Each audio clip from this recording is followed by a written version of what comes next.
Hello and welcome to the Global Travel Channel podcast show. I'm your host Mark Philpott, and on the show I have the wonderful opportunity to talk to people all across the world about their amazing travel related experiences.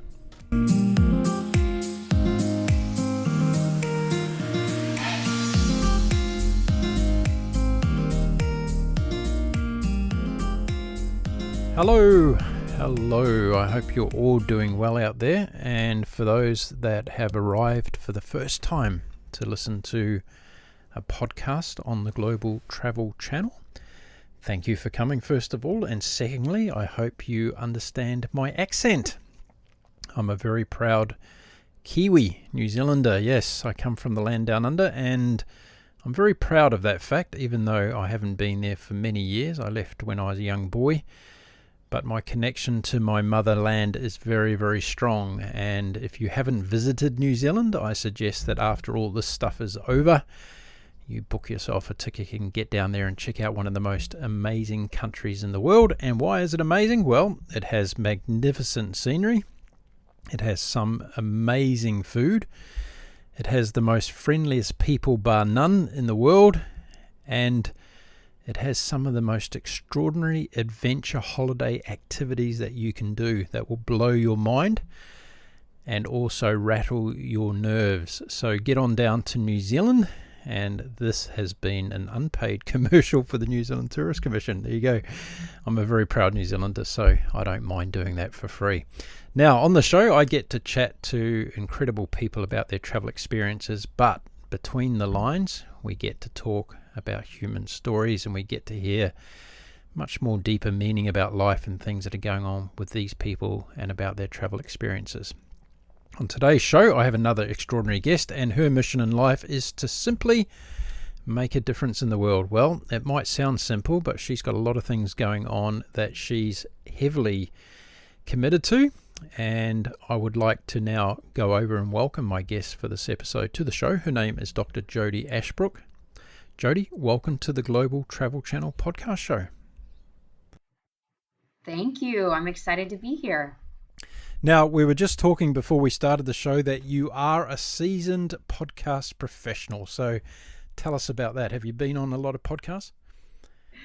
I have done quite a few conversations like this around travel, health and wellness and inspiration, entrepreneurship. One of my passions is really just passing along, lessons that I've learned and experiences that I've had, and hopes that it might help other people along their journey. So I guess you could say seasoned, but I enjoy being able to share part of what I've learned along the way, again, in hopes that it may help someone else. Wonderful. Well, we're going to get into all of that in a lot of detail shortly, but before we do, I thought I might soften the blow for you a little bit and just ease you into the show. So okay.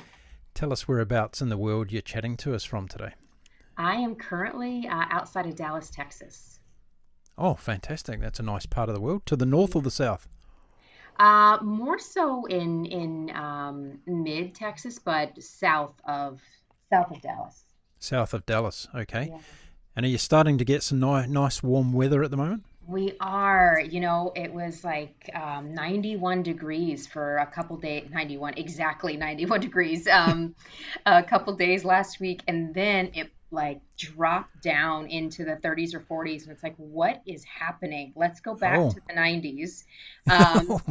But the short answer to your question is yes, we are moving along that track of warm weather, which I love. Any place that there's sunshine, that's where I want to be. Well, ironically, we're moving into the autumn. Well, we are in autumn at the moment, heading rapidly towards winter and here in Australia. And we've got magnificent weather at the moment. It's my favourite time of the year, where the days are just beautiful and blue skies, and it's a little bit cooler at night, where you can actually sleep without any air conditioning on. Oh, that's the best. Having the windows open and that fresh air, you can't beat it. Yeah, absolutely.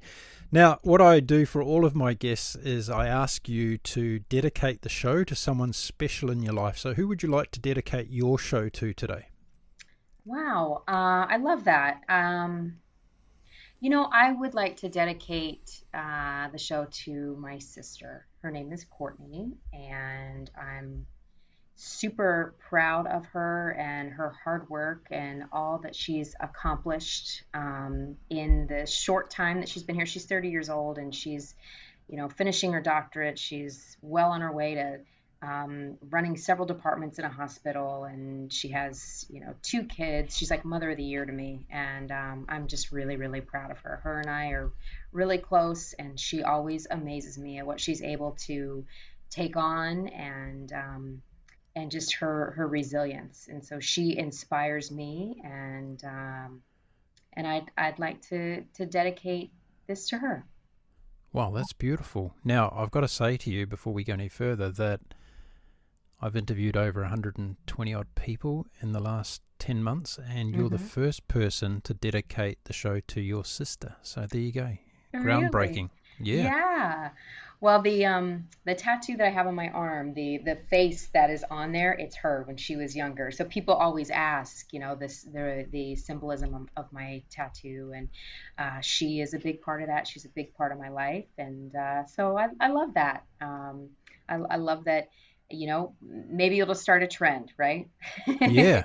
Yeah, that's fantastic. And Courtney, you obviously have a very special sister. So I hope you two can either sit down and listen to this podcast together or at least get to share it in some capacity later on.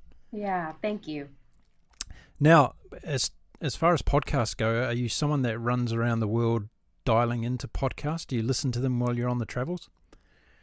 I do. It's one I actually just shared a short video today on Instagram about my daily commitments that I really work hard to try to keep to myself. And one of those daily commitments is some sort of reading or learning or taking in information. And so yes, I try to spend 30 minutes to an hour every day, whether it be reading or listening to some sort of podcast or inspiration, educational video, something that's going to feed my brain something new. Um, because I'm an educator at heart. Learning and reading is one of my passions, and so I do always try to be a sponge in some way and taking in new information. I think it helps us to be able to not only learn and grow ourselves, but be able to expand what we can share with others. Yeah, that's spot on. What's your favorite book you've ever read? Wow, I'm going to run the gamut here. I'm going to go, one is Eat, Pray, Love, Elizabeth Gilbert. Okay, yeah. And that's probably a dead giveaway considering I was just in Bali. Uh, I'm a big fan of, and this is a couple years ago, The Outliers. Oh, Uh, yeah, Malcolm Gladwell. yeah, Yeah, yeah. brilliant book. So business to spirituality. Yeah, Those would probably be the first two. that's such an incredible book, that book, and I love the part where he went into the date of births of the people that he researched and how many were born around the same time of the year that were exceptional kind of people in the world, and real Yeah. achievers. That was really extraordinary. So yeah, great book, that one. I've got one for you. I've been doing my homework on you since I thought you'd be on the show, and I thought, right, I'm going to recommend this lady a book that I I think she love might it. be blown away by. So, Yeah. and for my listeners, so if you're listening out there and you want a really good read at the moment, the book I'm going to recommend today for you, Jodi, is Chasing Daylight, Chasing Daylight. I'm and it's writing it written down. by it's written by a gentleman called Eugene O'Kelly. Okay. And it's exactly what you just asked for. It's about business meets spirituality, Love it. and it's an incredible journey, selfless journey of a man who is no longer with us, unfortunately. But his journey towards the end of his life is inspirational and motivational for all of us. So that's why I recommend that book for you today. Yeah, I love what you said too about how you just succinctly put that together, business meets spirituality. And I think, Zen Leader is one of the platforms that I started a couple years ago. And the whole intention behind that is how do we bring practices, just, like energy management and personal wellness and health and wellness, how do we bring that into the day to day in the business world in a way that's not traditional health and wellness, but really teaches people how to move through the stuff that gets in their way. throughout the day. And so I love that. And I will absolutely take a look at that and read that. And thank you for the recommendation. You're welcome. Let me know what you think of it, Yeah. because I'm always recommending that book to people, and it's not because I'm on the pay train with it, but let me know what you think, because there's always a part of that book that touches people that I recommend it to. So I want to see what aspect of the book really touches you. Okay, absolutely. Now, you talked about one of your platforms, and we're going to do a deep dive into this because I was so excited to have you on the show, because as an ex-corporate warrior myself, there's a lot of things that I want to talk to you about what you're doing, because I find it really, really fascinating. So, put your feet up. We might go on for 5 hours here today, folks. This is going to be Yeah.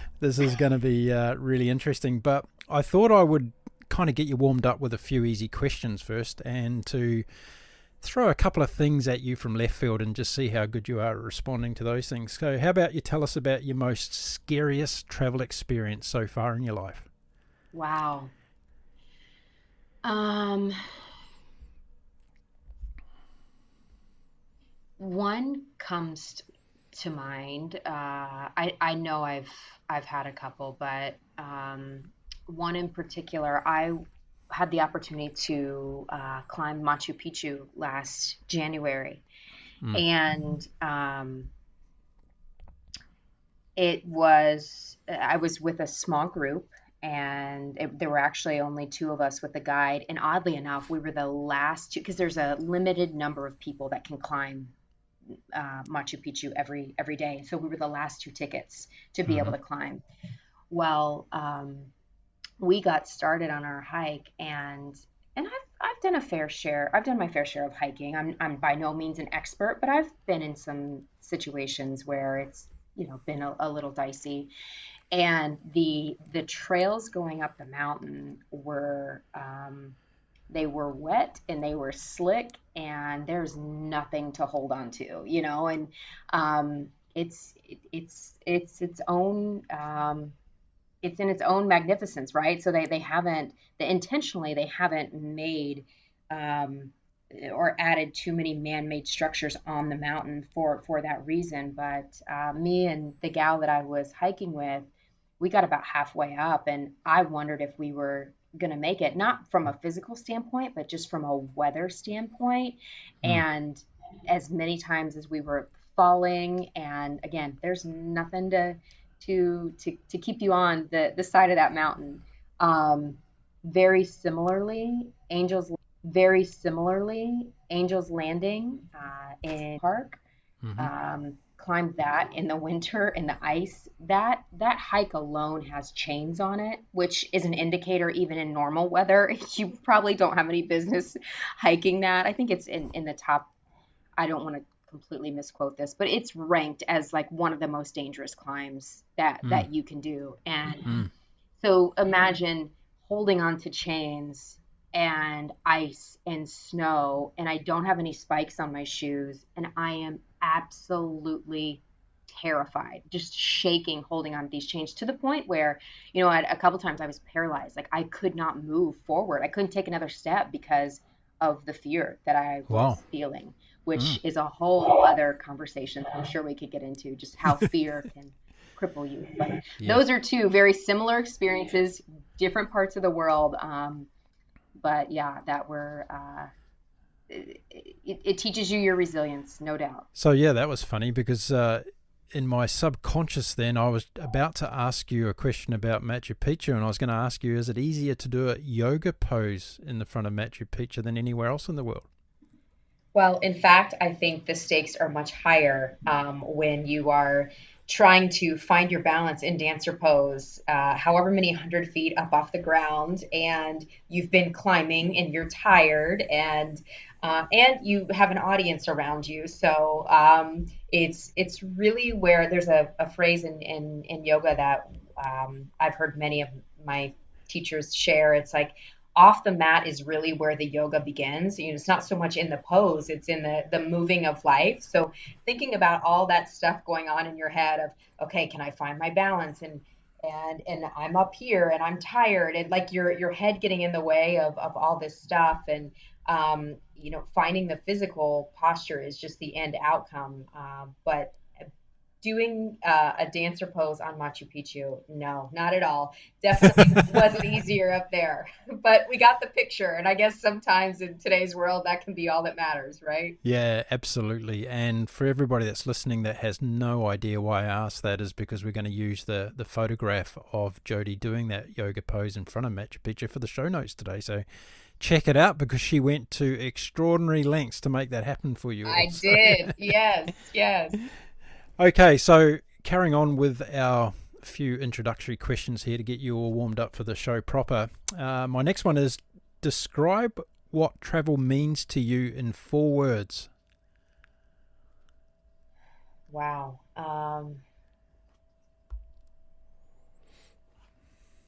Does it have to be a complete sentence or any 4 words I want?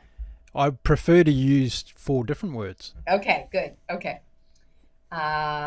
Experience, Hmm. empowerment, enlightenment. And I'm not trying to go with the ease, but I'm sensing a pattern here. um,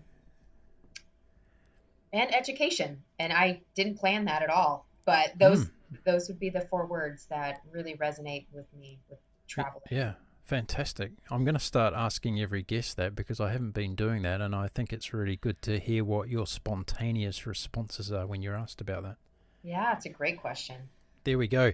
Now, for my guests to get to know a little bit more about you, I could simply read out your bio, but I thought sometimes bios I find quite offensive and boring, so I thought we'd have a little bit of fun with this today. So imagine that you and I are getting into a lift and we're going up to the 45th floor of a building together, and you've got that time to tell me about exactly what you do in life every day. So there you go. I've just pressed the button. We're on the way to the 45th floor. Tell us all about what you actually do in life today. Literally the elevator speech, right? That's it. That's it. um, I started out in higher education. Education is my passion. But I started out in traditional colleges and universities and working in that sector, and my growth with education and sharing kind of took shape when I started practicing yoga. And I was a student for many years, became a teacher, owned a yoga studio, and then I got to a point where the the the yoga that was keeping me sane in the corporate world, right? It was my day-to-day sanity check of, how do I move through the corporate space that I was in? I started that voice started to get louder and louder of, hey, you need to do something more with this wellness passion that you have, and combine that with education. And so I guess it was probably 7 years ago now. I left the corporate space and went full time entrepreneur, still taking my passion for higher education. And I have 2 platforms that I work exclusively with colleges and universities and helping them improve their processes and their strategy, elevate higher ed in the U school. That's also where I do a lot of coaching and development with their front lines. And then I continued on that entrepreneur journey and that vision of bringing wellness and education together. And I bought a yoga studio and ran that, and really was um, my niche and my passion is working with people who are just starting or brand new to their kind of own spiritual path or their own path for growth, and whatever that might look like. And um, it became time for me to sell the studio, and that's when I decided to really travel full time, which was about 4 years ago. And so I gave away, donated all my things, which was my own kind of personal development journey that I had, and hit the road and traveled to different yoga studios and taught workshops and um, taught personal development and life inspiration. And through my travels and those 4 words that I just mentioned to you, the experience, the empowerment, the enlightenment, and the education, I connected even deeper to travel and really the power that it has, um, and how that can be used to educate people. So in a nutshell, in an overall umbrella, if you will, what do I do? I'm an educator.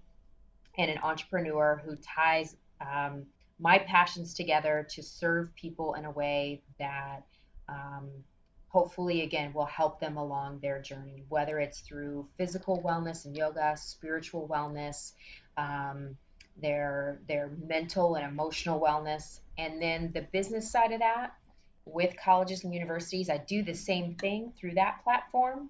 It just helps them grow their business. So I'm an educator. Mm. Fantastic. Now, there's so much in there I want to go deeper into. So let's start at the beginning when you talked about your journey to yoga. How did you find yoga, or how did yoga find you? Uh, I was, for many years, I struggled with finding the balance with my weight and food, and so I was kind of going through the motions of, got to go to the gym, got to work out, but I didn't really understand. I wasn't really connecting to just going to the gym and doing a workout. And then I stepped foot in a yoga class, and I think what I connected to with yoga was I knew something was happening at a deeper level, but I couldn't really put my finger on it. I didn't really get it. I didn't really understand, but I knew I wanted to keep coming back.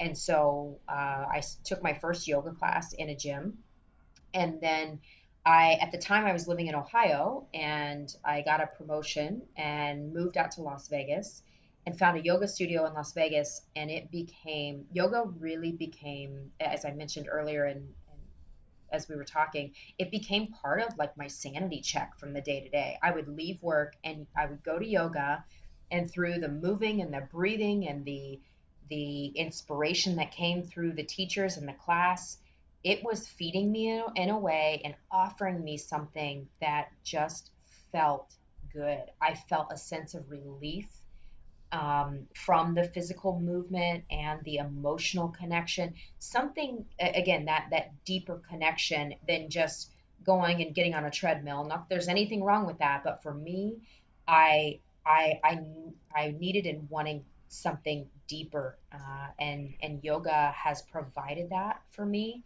I mentioned my daily commitments earlier. It's one that I have to stick to. Moving my physical energy in some way, shape, or form every day, and for me, that's part of my yoga and meditation practice. I'm glad that you acknowledge that, because I think it's so vitally important that we all understand that there are pathways for each of us that bring us towards that goal of enlightenment, I guess. And you've mentioned a couple of times so far in the vocabulary that you're using, that what's working for me. And I think that for all my audience members today, as I always do on the show, my guests share a very personal story, and it's very intimate to the experiences that they've had, and it's certainly not a case of preaching that it's a one size fits all. So I think we're going through yet another wonderful opportunity here with Jodi today to understand her journey and what she went through to arrive at the place she's in today. I'm wondering, Jodi, whether or not this introduction to yoga was kind of like an epiphany to you. Would you describe it as that? Absolutely. I think I learn more and more about myself. We all do, right? Every day. That's part of what life's about. That's part of what that journey's about. But yoga, um, I don't know when it started, or when those shifts took place, or when that epiphany took place. But like I said, I was just drawn. I kept coming back to, I need to be here. This is helping me in some way, shape, or form. And like you said, the beauty of everybody's individual journey is that it's individual and it's specific to each person. And we are really the expert for our own path, and what is best for us. Yeah, but I like what you're doing, because you've dedicated yourself to sharing that with as many people as you can, and if it resonates with somebody else, that they can be and help them, then I think that's a wonderful thing as well, because there are so many of us in this world, and I guess it would be naive to say that a couple of us can't actually be in the same space at the same time and Yeah. resonate with what other people are thinking. So I think that's a beautiful part of what you're doing. Now, in terms of the attraction and the movement. So you geographically move locations. You went from Cincinnati, Ohio to Yes. Las Vegas. So that's a very significant move in terms of geography, but also in culture, I'd say. So how was life settling in Vegas? I was born and raised in Southern Ohio, so Midwest girl in the United States, Mm-hmm. and moving to Las Vegas, Vegas is known for what it's known for, right? I think everybody hears Las Vegas, and you have your own idea of what that looks like.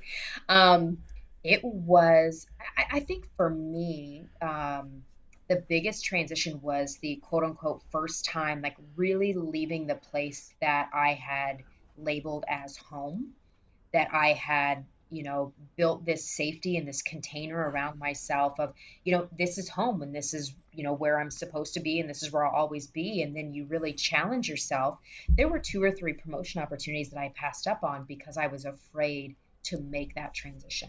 I was Mm. afraid to pull myself out of everything that I had known and take that leap. And finally, when I did, it was a whole new world that was open to me. I was like, wow, there are other places other than Southern Ohio that exist, and it was a beautiful thing. And I think that's really one of the things that inspired and ignited that love for seeing other places and traveling that I have, that wanderlust, if you will. Um, and so culturally, yes, absolutely a transition. In Ohio, it was nothing to go to the grocery store in your sweats and your t-shirt. In Las Vegas, I always joke, I said, you don't step outside unless you've got full makeup on and your heels on. You don't go anywhere without being fully done up. And then the transition I made after that, talk about even more, culturally different, was I went from Las Vegas to Boston, Massachusetts. Oh, wow. Right. Right. You Wow. go from like anything goes, living in a space where anything goes, 24-hour town, to, one of them. I don't know. It's there. There's a lot of rigidity in Yeah, the Northeast. So exactly what I was going to say. Regimented Boston. Yeah. Yeah. yes, yeah, Fascinating. Now, you're the first person I've ever heard say that they went to a yoga studio in Vegas. Most people go there for lots of different reasons. So right. there is a yoga scene in Vegas from all accounts. There is, and like everything else in Vegas, things are flashy and things are done up, but this particular studio had its own kind of spiritual, connectivity to it, and I think that's what I was looking for. I went to other studios that were, again, you go in, you're there, and everybody's kind of do it. It felt like a very gym like, if you will.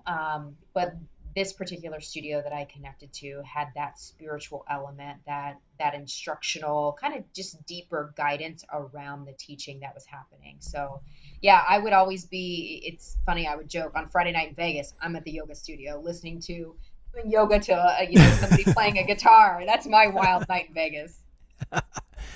Now, a lot of people listening are probably wondering, like I am, when you mentioned before that you passed up a number of promotional opportunities to leave Ohio, but you finally did take the gamble and going to, excuse the pun, going to Vegas. What was it that made you decide, okay, Vegas is the right place for me to go to, or this particular opportunity is the right place for me to go to? Um, I had an opportunity in Kansas City, and I had one in Texas at the time, one out in Oregon, I think it was, and none of them ever. They just didn't feel right. And I think that's where the intuition comes in, is just kind of really listening to what is the next step for me and what does make the most sense. And um, a little bit more of a backstory around that too. I was interviewing for a couple different roles, and amidst all of that, I actually suffered two blood clots, one in each lung, Oh, and wow. found myself in the hospital for 8 days. And it was a miracle, really, that I'm even here, because everything was well on its way to taking away all the oxygen that I needed to survive. And I I got to the hospital really just in time, and I share that story because that was the catalyst that pushed me past that fear, that said, the next opportunity that's offered, you're taking it. You're not going to sit in a space of fear and make excuses anymore about why you can't go. Because I found a million reasons, like I said earlier, because of that fear around why I couldn't make that transition. And that, that, health experience, or that traumatic experience really forced me into that space to say, you know, no matter what, you're going somewhere because you need this for part of your growth. And oddly enough, in the hospital bed, I got the call and the offer to move to Las Vegas. And I was like, okay, this is it. This is a sign. We're going. Mm, mm. um, so, yeah.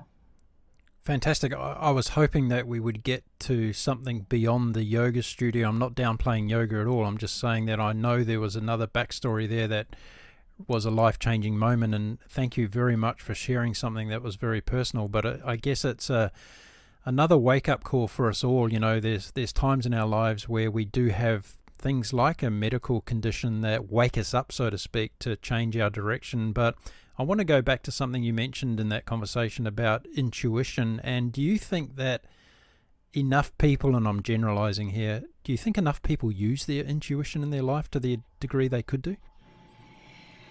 Wow. I think we cloud, or we create. I think we ignore it sometimes. And if I'm speaking generally and collectively, I think we can sometimes create habits or behaviors that get us in habits or routines that aren't the best for us.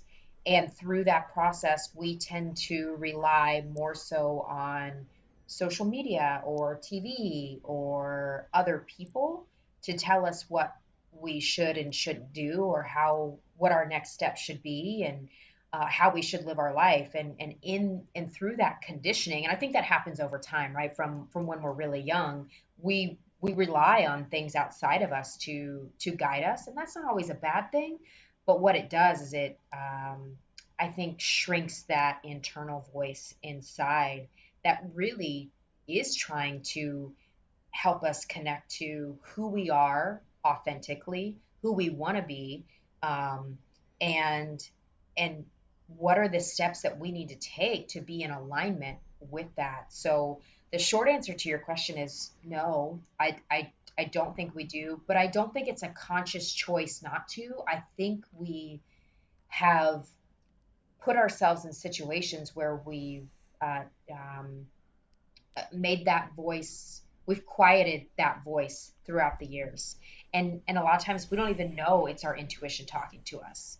Mm. We, and I think, to what you were saying, sometimes those traumatic experiences happen to wake us up. And one of the, spiritual teachings that I've, taught, whether it be coaching with people one-on-one or in yoga class or in a workshop, is, sometimes the voice will get louder and louder. But if we don't hear it, it's the universe is going to get our attention. Something's going to get our attention if we need to make a change. And if you're not listening to yourself or your intuition, something's going to happen to wake you up and make you listen. And I think those are some of those pivotal moments that if we've shrunk that intuition or shrunk that voice enough, that universe is going to get through in some way, shape, or form. And so it eventually does. But I do think we have an opportunity to connect deeper within ourselves through some sort of practice, right? Whether that be meditation or journaling. How do you connect to the voice within you rather than relying on everything externally from you to tell you which way you need to go? I would like to play slightly devil's advocate with what you mentioned about us not consciously using our intuition. I think a lot of people fear their intuition through not trusting themselves, and it's only by practice, I guess, and having self-belief and confidence in what you feel is actually right for you. And it's like you were laying in that hospital having that moment in your life, and the signal came that there was an opportunity in Vegas. But if you weren't open to that opportunity, if you weren't so-called awakened to embracing that opportunity, then it probably would never have happened to you. But you actually were open to that, and you then got over that fear, I guess, of making that decision. Yeah. Great point on the openness Yeah. and being that receptivity is key. You're absolutely right. Right, let's dive into Zen Leader because I think, first of all, this is a really cool name. So well done on that one. And then I'm just going to read this for the audience. It says corporate wellness strategies and tools to help corporate professionals connect more deeply with their purpose inside and outside of their workplace. I find that fascinating. Can you tell us a little bit about Zen Leader and elaborate on that sentence I just read out? Yeah. So one of the things that I learned very early on in my leadership career was, my passion for coaching and developing others. Specifically, at the time it was, in a business setting.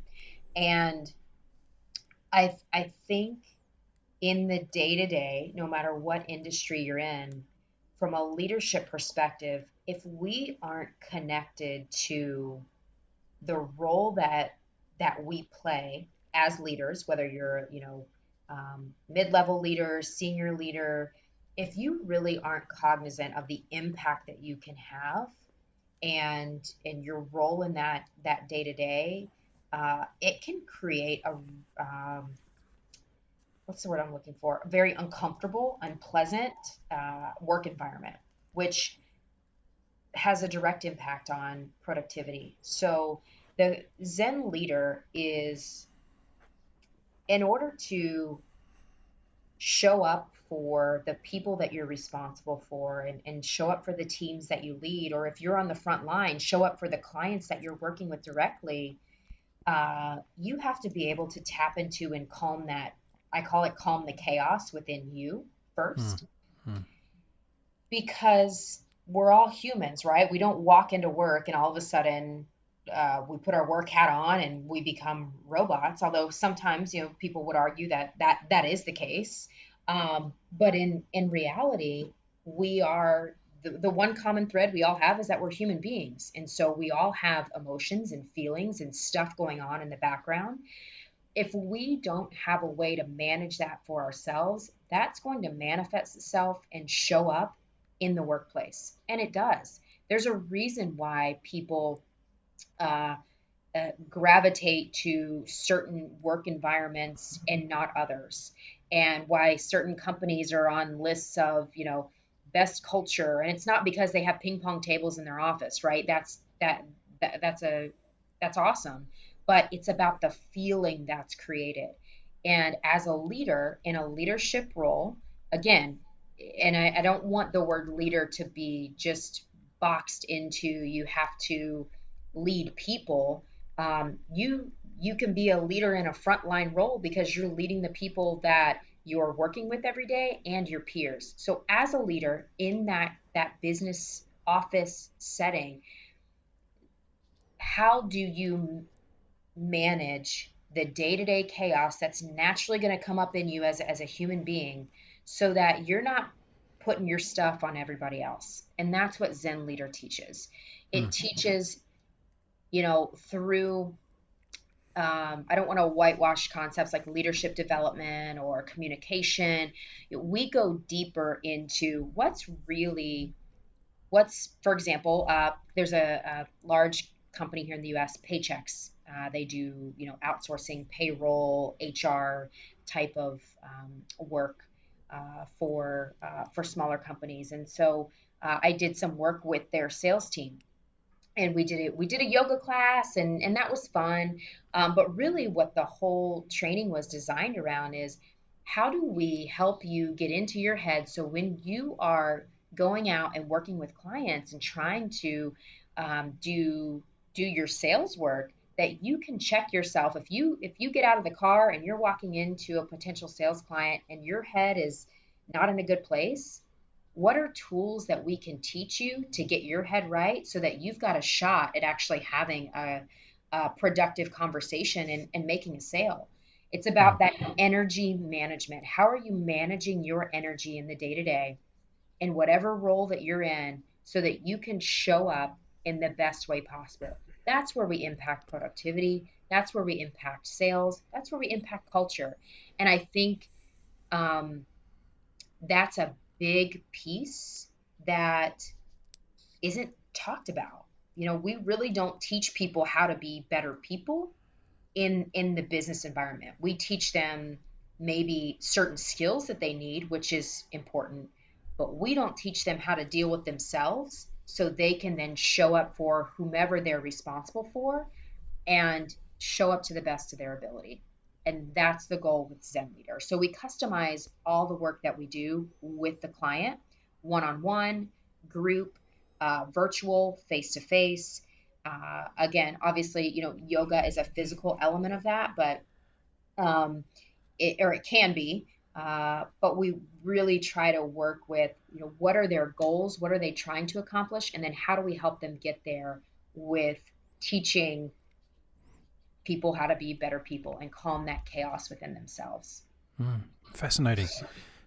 There's a whole lot of things that you mentioned there that I'd like to respond to. The first one being, and I've made a promise to my audience, Jodi, just so you know, that this is a COVID-19 free show at the moment. I don't want to be talking about that because there's so many positive things in the world that we should be talking about right now. Yes. And I want to focus on that. But one of the things that you've mentioned in that last piece of dialogue there was about leadership, and it's fascinating at the moment in this particular area that we're in and facing across the world. It's interesting to watch the different leadership styles and also behaviors across the world of obviously the political leaders, but also people that are in the health management community, people that are in even data management community that are assisting on the peripheral. There's lots of interesting research to be done on all these leadership styles, isn't there, at the moment, because of what we're going through? Fascinating. Human behavior to me is fascinating. Why do people do what they do? What drives them, especially when people are put in positions of power and appointed leadership? Looking at patterns of behavior, looking at, why do they say or act or behave in certain ways? And so, yes, there's so much to be looking at. And I think whether we're talking about, again, very high level or high profile appointed leaders of countries, or whether we're talking about, someone who's a mid-level manager in a business, at the end of the day, that human element still coming through, and people behave in certain ways for different reasons. And I would venture to say that a lot of times, if people haven't done that work on themselves, they don't even know what patterns they project or why they behave or why they do what they do, or that they're even perceived that way. So yes, there's so much there. Yeah, what's really interesting and also comical is that we all of a sudden have 3 billion leaders on social media that are experts in certain fields as well that I didn't know we had. Right? I know. Anyway, Everybody's an expert in something. we won't get into that. Now back to Zen Leader, because I really want to have a chat to you about my old world when it comes to this. I'm 10 years removed out of the global corporate scene, and I really was fascinated to find out from you whether or not this whole corporate wellness strategy, does it even exist in many companies? Do you actually come across a lot of companies that have a corporate wellness strategy? I think to answer your question, I think it's hit or miss.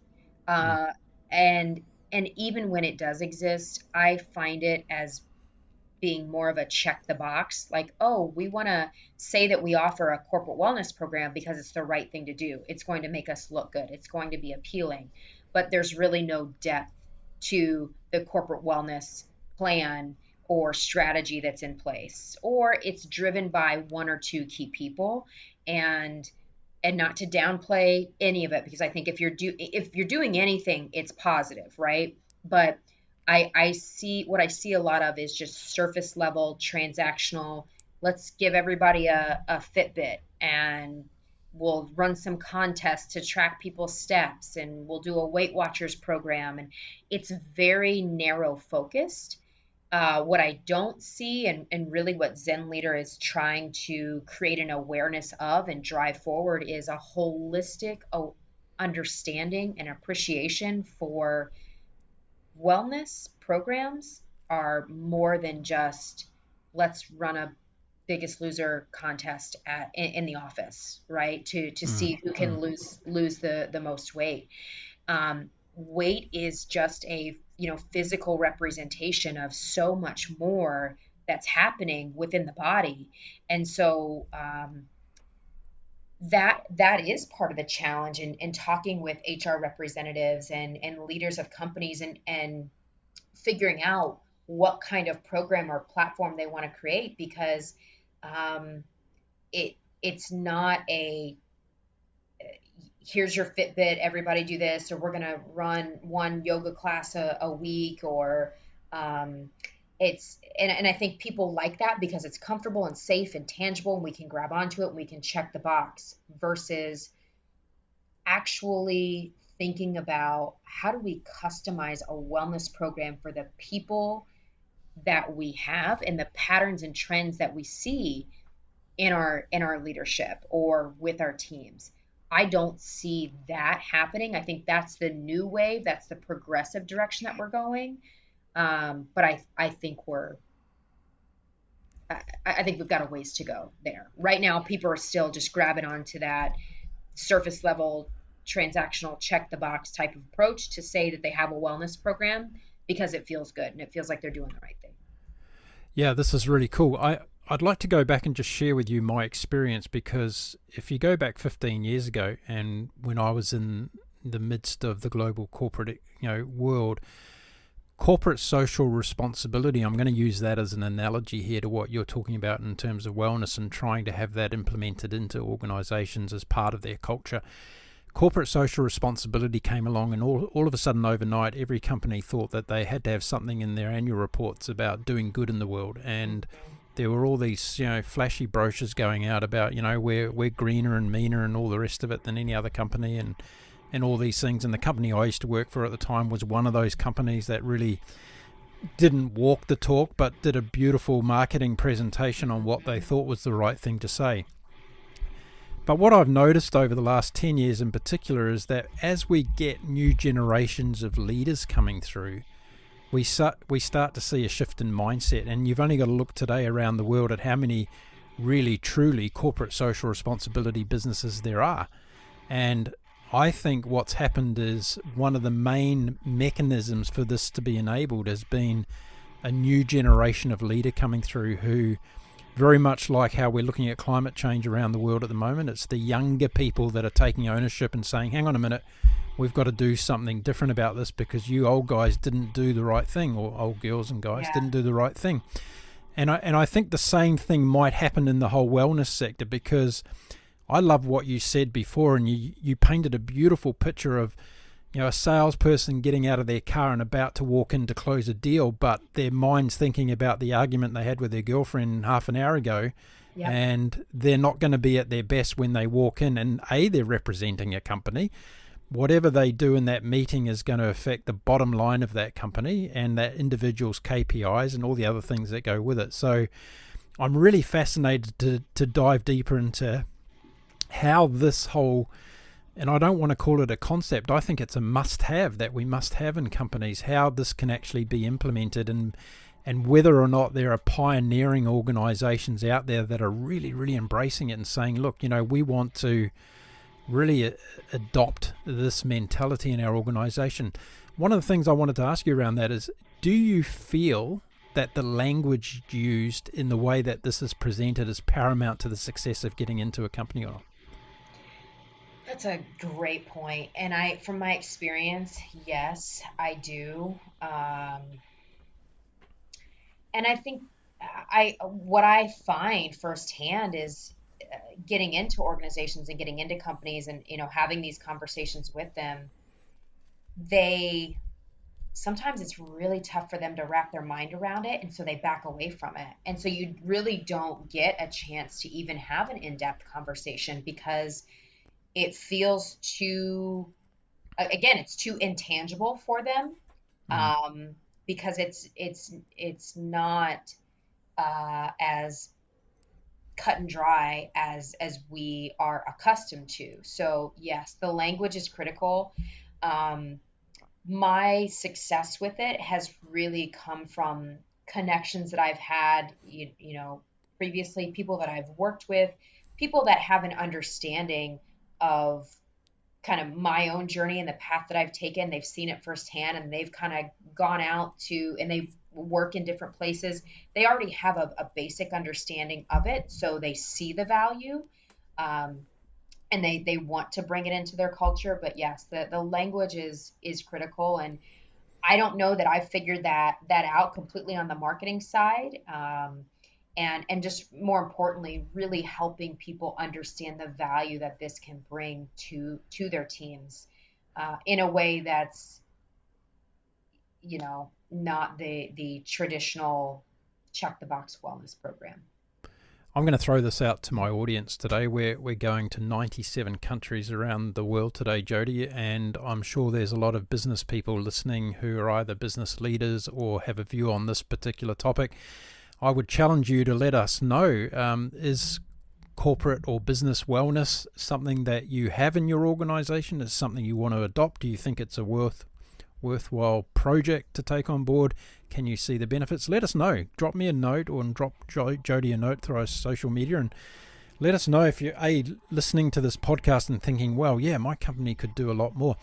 And another fascinating point that I find, Jodi, in listening to you is that often when you're doing this pitch to, as you mentioned, HR or the C-suite of leaders in businesses, they're the ones that are making the decisions, of course. But if you actually went and spoke to an employee about what you're trying to do, I'd guarantee you probably get 98% of people saying, that would be fantastic. I would love to have that. You're right. Yes, absolutely. So it's about getting past the gatekeeper, isn't it? And finding a way to be able to, implement and get the tick in the box to say, yes, let's go ahead with this. But it's also the trust, I think, in terms of giving a program like this the longevity required to actually see decent results, rather than saying, well, we're going to do this for a month as a trial and see how it goes, right? Exactly. And so that kind of feeds into the whole return on investment, which I've been in business. I understand you want to, it is about the bottom line and how can you track training and development investment into a return to that. And so being able to articulate that to leaders is also a key part of what we do when we have those conversations. But to your point, would love to hear feedback and thoughts on what that looks like all over the world, and what are the challenges and the obstacles and the perceptions around that, and how we can understand that and work through that to really provide a service that's of value. Have you done any of this work outside of the United States? I haven't. No, on site with any other companies outside of the US. No, I have had several conversations and podcasts with UK Health Radio. Mm. And we're talking about some potential opportunities there, but no, I feel like there's tremendous opportunity, but no, I haven't gone outside the US yet. I was going to suggest to you today that you might want to look at the Nordic countries, because when it comes to these types of things, they're very progressive and innovative when it comes to wellness and employee well-being, and also looking at more of the holistic way of running businesses. So, when you can travel again, I'd say get on a plane to Sweden and Norway and Denmark and these places, because I think you might find an audience that's really got a hungry appetite for this sort of stuff. Yeah, great suggestion. Thank you for that.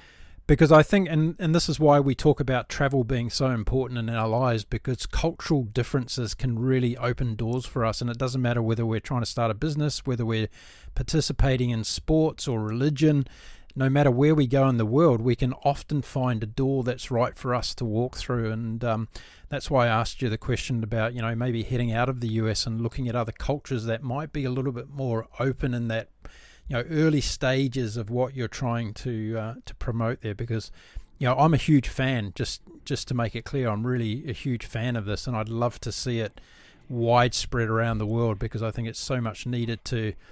And if as you say, and I love the part that I read out before about helping people connect deeply with their purpose inside and outside of the workplace. Because let's face it, if you can help somebody to be more impactful in themselves at work, then they're also going to take that attitude home into their personal life as well. Absolutely.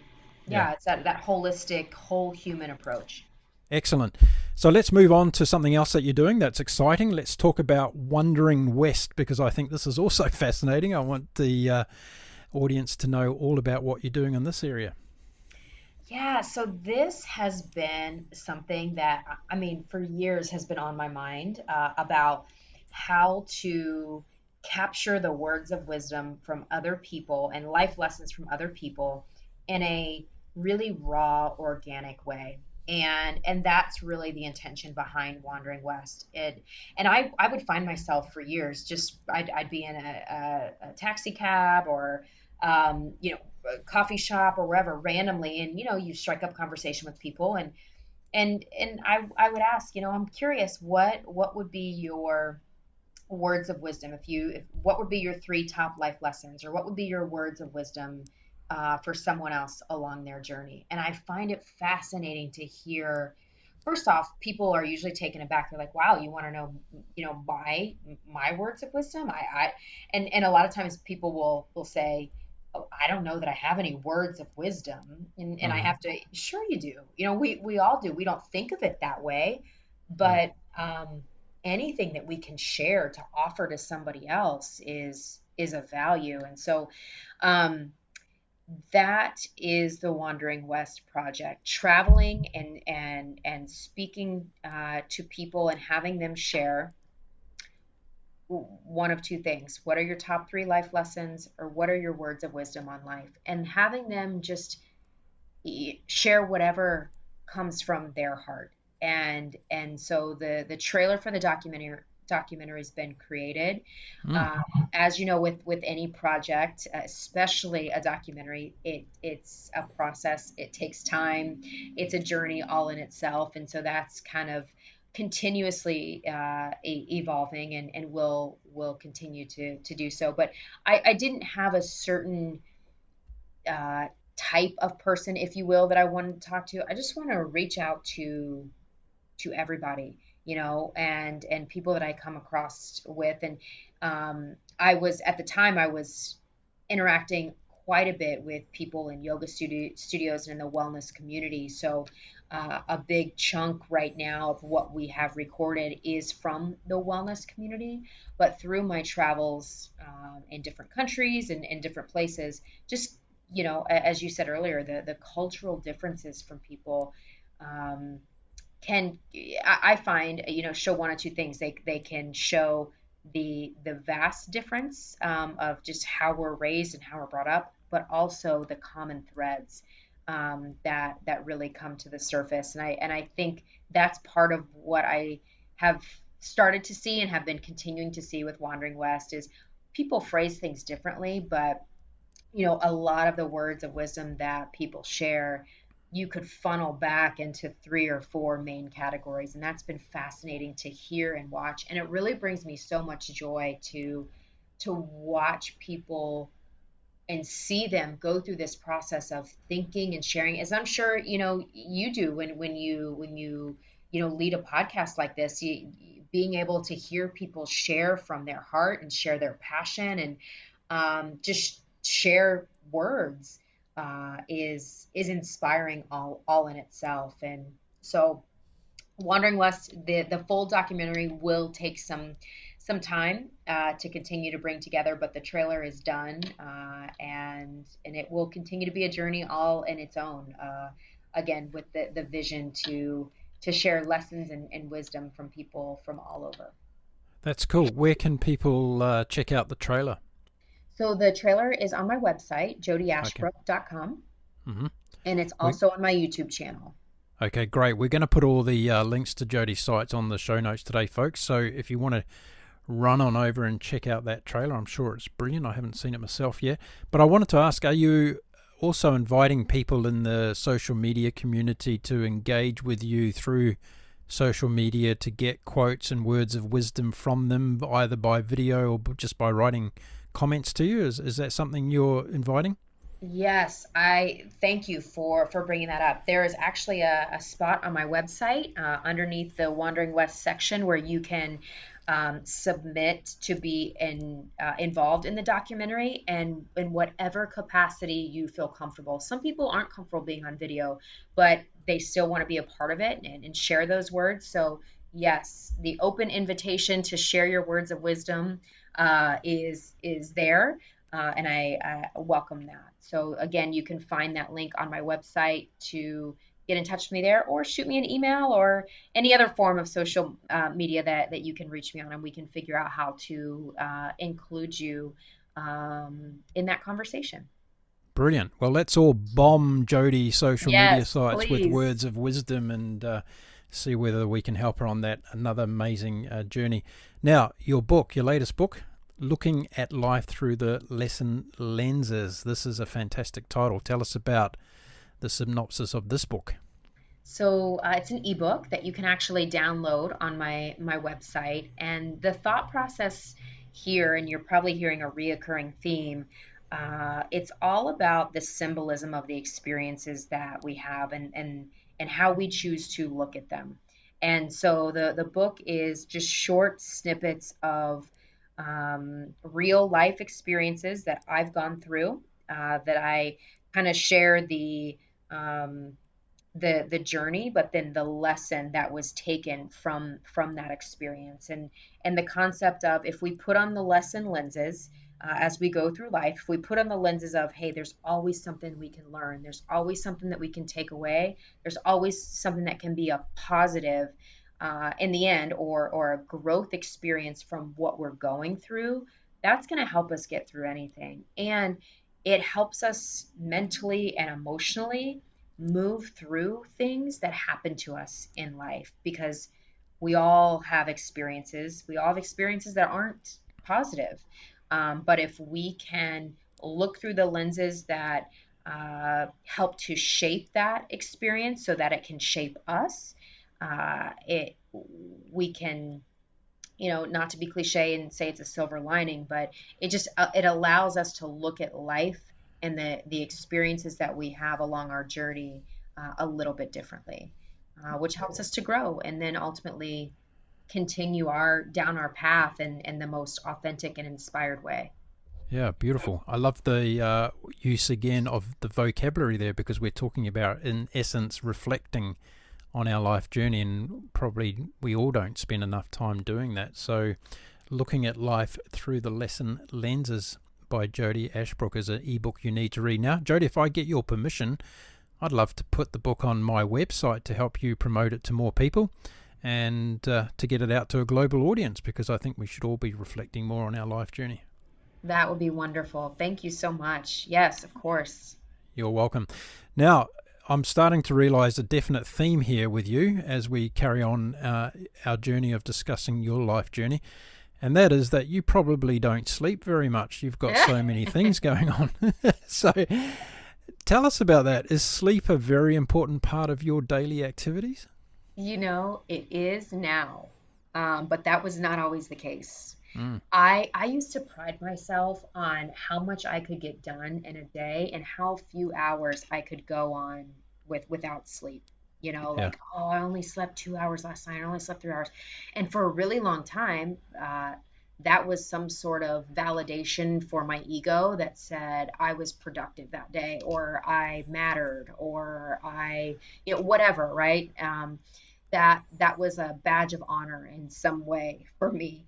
And it wasn't until, gosh, probably the last 2 or 3 years, that the concept of balance and the value of sleep, I really started to embrace that. Mm, And now it absolutely is. I have found that, I still keep a list of things I need to get done, every day, and that keeps me disciplined and on track. But if things don't get done on the list, that's okay.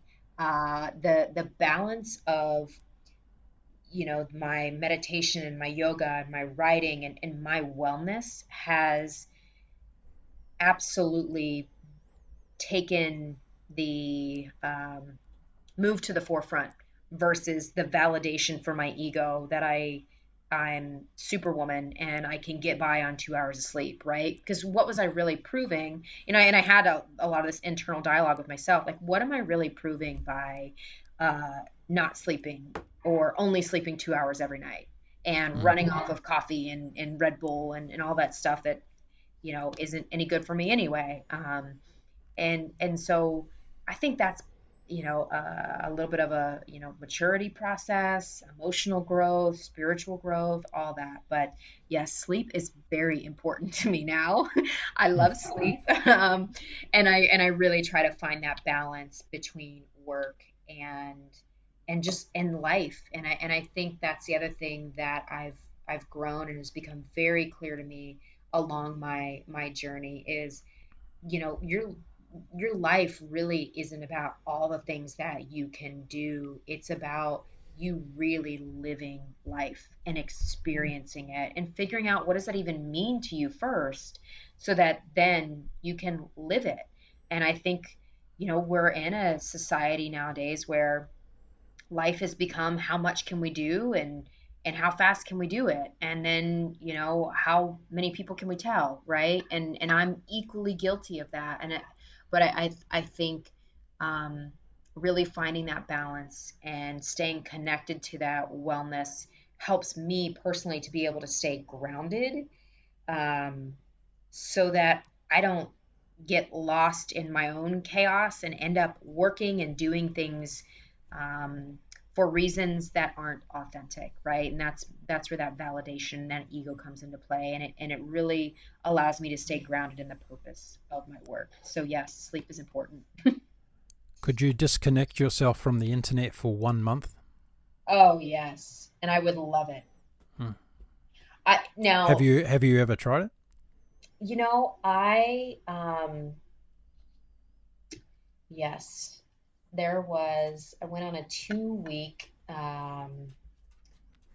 trip through it. My boyfriend and I rented a motorhome, I guess you could call it. And we drove all up the coast of California and through the state parks. And you did there wasn't an option to really have service, because where we were, you didn't have it. And it was consciously disconnecting, and things are just so much simpler, right? You're not thinking about what's going on in social media land, or what do I need to pay attention to, or what am I missing out on. You're completely present.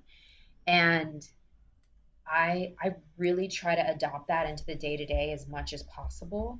But I joke all the time about, yeah, I would love one of these days eventually just to be able to fall off the face of the earth and live out in the country somewhere and just enjoy life. I went for 9 years without a mobile phone. Oh, that's And amazing. it was, but the shameful part of the process was I got another one, and I've now realized, and just listening to you and what you were talking about there, how much I've become, I guess, controlled again by that device. And Yes. I'm actually going to make a commitment on this show right now. I'm going to install a new ritual in my life where for 1 month of the year, I'm going to go completely off the internet for an entire month, and I'm not going to connect to anything. So there we go. I love that, Mark. I might have to figure out how to join you in that. Yes, that's a powerful commitment. Absolutely. Yeah, and unless we, and that's what I like to do. I like to throw these big visionary ideas out there, because then it holds me responsible for actually doing it. And hopefully one of my listeners will say, hang on a minute, you're supposed to be off the internet this month, and that gets Right. me out, right? Yep. So no, I think that, we understand the power of the internet and all that it can bring us from a personal and business point of view, but we've also, I guess, got to go through life and the lessons lenses, don't we? And reflect on Yes. what impact it actually has on our lives. Jodi, it's been absolutely fascinating talking to you today. We've rushed through our time, barring a little few technical difficulties as well. But I'm going to have to get you back on the show, because there's so much more I want to talk about. And I also want to follow the progress and your evolution with the wellness program, because I'm so into it. And I think if there's anything I can do from my side with my experience, but also with my listener network, please let me know, because I think it's something the corporate world needs absolutely importantly, and we can change the world if we do this, because it's such an important thing. Absolutely. Thank you so much for having me and the conversation and just the belief and the support and the mission and the work. And I agree with you 100%. We can change the world, one, not to be cliche, but one person at a time, really, with the work that can be done. So I'm very grateful for the opportunity for the conversation today. You're welcome. I've got two small tidbits I want to share with you before you do run away.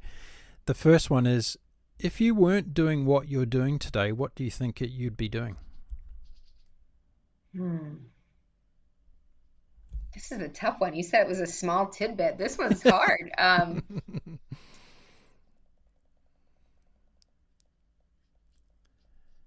Gosh, I don't know. This is more humorous than anything, but it's a little bit of backstory on me. Growing up, I always wanted to be a backup dancer for like a pop star. It's like a pop singer. There you go. Fantastic. How many people have you told that to? When we get into that, like that kind of stuff, I've shared it, but never on airwaves like this. So there it is. The secret's out of the bag. Well, maybe if I commit to going off the internet for an entire month, that you can actually do some pop dancing somewhere at some stage as well. Yeah? Yes. That'd be never fun. Too late. Now, on all the great stuff we've talked about today, I was going to ask you, and my final comment was going to be, have you read the book called Maverick by Ricardo Semler? No, I haven't. Okay, that's another extraordinary one that will help you on your journey. He's a Brazilian gentleman who back in the late 1970s, early 1980s changed the face of business in Brazil and went through an extraordinary human experiment within his father's company. So if you get the book called Maverick and you want to read about a real leader who put people at the forefront of a business, then his case study and what he went on to become would be something that would really fascinate you and also probably motivate you, because it can be done, and it was done quite a long time ago. So there's another one for you. Thank you. I've You're got welcome. all kinds of things to add to my reading list now. I'm sorry to burden you with more work, but remember about getting a lot of sleep and having the balance as well, yeah? Right. So, Jodi, thanks again. It's been great having you on the Global Travel Channel podcast show today, and I'm sure you're going to be back in the future, so I look forward to that. Me too, Mark. Thank you very much.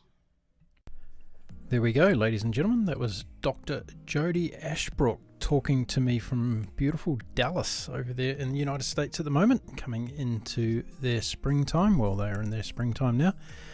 And plenty of great things in that episode for us all to consider, particularly in our workplaces when we're talking about wellness of not only the leadership team, but also of the employees and everybody else associated with the business. A lot of big gains to be had there. I hope her projects go very, very well. So an interesting and different slant on travel and how Jodi has used her life of travel to create a career path and a portfolio of different activities towards enlightenment and making the world a better place. Fantastic stuff, Jodi. Keep it up. And I look forward to having you back on the show. Now, talking of shows, if you are interested to hear more of the Global Travel Channel podcast shows, all you need to do is head on over to the website at www.globaltravelchannel.com. You'll find more than 120 odd episodes there for you to listen to, some inspiring guests from all over the world talking about incredible travel-related topics. Things that will not only educate you, but they'll inspire you, they'll motivate you, and potentially they could even change your life. If you do enjoy listening to the podcast, please tell somebody about it. We're trying to get as many listeners around the world as we can. We want to tick over that 100 country barometer we have. We're up to 97, so 97 countries around the world is where our listenership is today. Trying to get to the big 100. So if you can help us do that, that would be amazing. Okay, well, that's about it for me for this particular episode. Thank you very much for joining us, and I wish everybody a very safe and happy week ahead. And I look forward to seeing you next time on the Global Travel Channel podcast show. My name is Mark Philpott.